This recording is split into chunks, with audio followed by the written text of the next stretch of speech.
Mag-apply na kayo sa housemates.ph. May libreng sabon, shampoo! Sobras!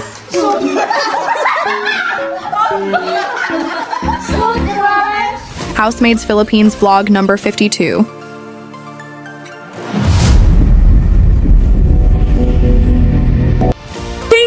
Washed beddings for each new applicant. Napakalaking bagay ng kalinisan sa larangan ng pamamasukan para mapanatili ang hygiene at kaginhawaan sa pagtulog at pagpapahinga, malinis at amoy fresh na higaan sa bawat aplikante. Siyempre, bagong laba ang ating unan. Ating punda pala. Ito yung ating punda. Tingnan nyo, galing laundry pa yan. Ang ating unan, kada gamit, bagong laba. Pati yung kumot. Pangit naman na nalawayan na ng iba, papagamit pa sa iyo. Walang ganun dito, guys! Parang iba yun eh. Dahil ang aplikante natin today, 20 sila, 20 din ang papalitan natin ng punda. Wow! Dami nyo na mga recruit, ma'am. Yes! Your unan. Your kumot. Your toilet. Bukod sa aplikante, inaalagaan rin namin ang kalinisan sa aming accommodation. Ayaw natin ng maruming kapaligiran. Ang ating tahanan ay refleksyon ng ating pagkatao, kaya dapat maaliwalas ang paligid. Lahat naman siguro tayo gustong mapanatili ang kalinisan ng bawat isa, ng paligid, dahil para saan pa na mamamasukan tayo kung hindi natin mapapractice sa mismong agency? Wala man kaming training para sa mga aplikante. Sa ganitong paraan naman makikita namin kung anong klaseng kasambahay ka pagdating sa pagme-maintain ng paligid, tahanan mo man o hindi. Complimentary toiletries. Malaking kabawasan rin sa gagastusin ng isang aplikante ang pagbili pa ng shampoo, soap, toothpaste at toothbrush. Kaya naman pati ito isinama na namin sa libre. Happy ako. May toothbrush ka na. May sunset. At syempre, may sabon ka pa paligo. O, diba? Saan ka pa? Sa house. Dito na, sa housemates.ph. With personal touch yan ng aming mga staffs. Magmula sa pag-grocery, pag-pack at pag-distribute, siguradong made with love. Hindi man iba o bago sa mga pakulo ng katulad naming mga local made agency, sinisigurado naman naming hindi lang ito ang maaari mong makuha mula sa pagpasok mo sa amin. Pantay tayo sa mga nagiging minimum. Diba? Inuunti-unti namin kayo taasan. Dati nag-start lang tayo sa 8,000, 9,000, 10,000. Ngayon, 11,000 na tayo. So yung 11,000 yung pahirapan pa kami sa client. Kung paano namin kayo i-deal. Halos hindi namin kayo kilala pero sinasabi namin, hindi, magaling po yan ma'am kasi na-interview naman po yan, na-verify naman po yan, okay naman po yung mga reference nila. So dapat, ano gagawin na natin? So sa gawa na tayo. Sa gawa ate. Hindi lang tayo mukhang salita lang. Na lahat ginagawa na natin para makuha tayo ng employer. Gusto ko sa gawa ay kumilos tayo na nakakarapat dapat sa sinasahod ninyo araw-araw na ginagawa ninyo sa employer.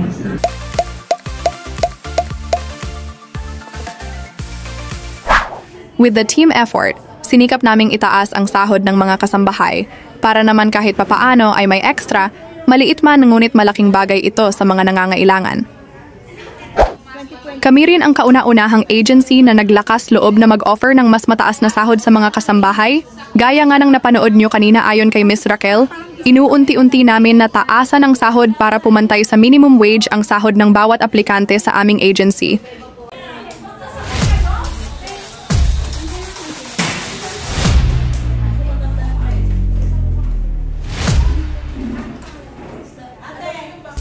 Maaring nakasubaybay at nakikita nyo na rin ang mga posts namin sa FB, TikTok, Instagram at iba pa. May pabaon kaming 500 sa bawat aplikante bago sila ma-deploy.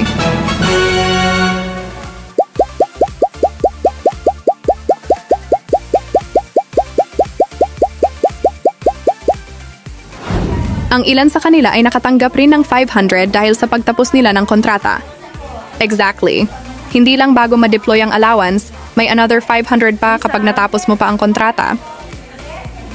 So ano nga ba ang kailangan mong dalhin?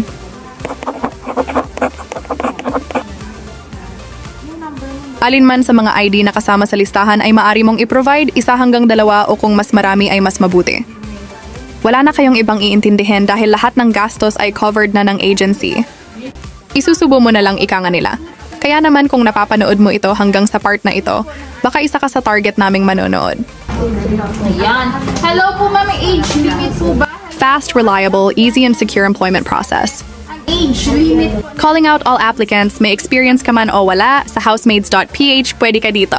Ma'am, apply po ulit. Hello po, Ate Vivian Hernandez. Ate, mag-send, ate, familiar ka na ba sa aming bagong location? Hindi yung sa isip lang natin, ay ang taas ang sakit. Doon na lang ako. Pero hindi nyo naman payakan. Mayroon kaming pre-work orientation kung saan ipapaliwanag sa inyo ang mga dapat at kailangan niyong malaman. Tungkol sa kontrata, sa trabaho, sa day off, sa sahod, sa benefits, mga do's and don'ts, mga karapatan bilang kasambahay, at marami pang iba. Kung meron naman ikaw kasamang yaya, edi 12,000 ka lang. Diba? Kung gusto nyo. Pero, pag umalis ang yaya, meron naman ang gagawa ng gawain bahay. Diba? Oh. Kaya lagi kong ginigit, bakit hindi nyo kinukuha ang 13K namin na yaya all around? Basta during interview, sasabihin nyo, okay lang po lang sa amin ang yaya all around. Pero, kapag yung nilaalagahan po namin ay tulog, o kaya kinuha nyo ma'am, doon lang po kami makakagawa ng gawaing bahay. Hahanap ka pa ba ng iba? With over 1,000 of applicants na na-deploy at natulungan. Choose your agency wisely. Matatagpuan kami sa 2nd floor, 1710 Donada Street, Pasay City. How to apply, please continue watching. Mga interesadong aplikante, tawagan o text lang ang mga sumusunod.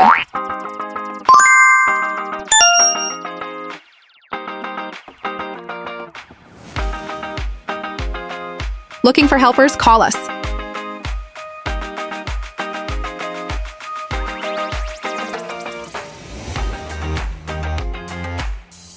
Follow for more. Facebook, housemaids.ph. Instagram. TikTok, housemaids.ph3 and Floor Kasambahay. Twitter. LinkedIn. YouTube, Housemaids Philippines. Visit our web at www.housemaids.ph. I'm Flor. I'm Isa. I'm Joyce. And I'm Angel. And we are the Recruiters. Please like, share, subscribe, and click the notification bell button para maging updated kayo sa aming mga videos! Be kind, work hard, at mabuhay ang pamilyang Pilipino! So ano pang inaantay nyo?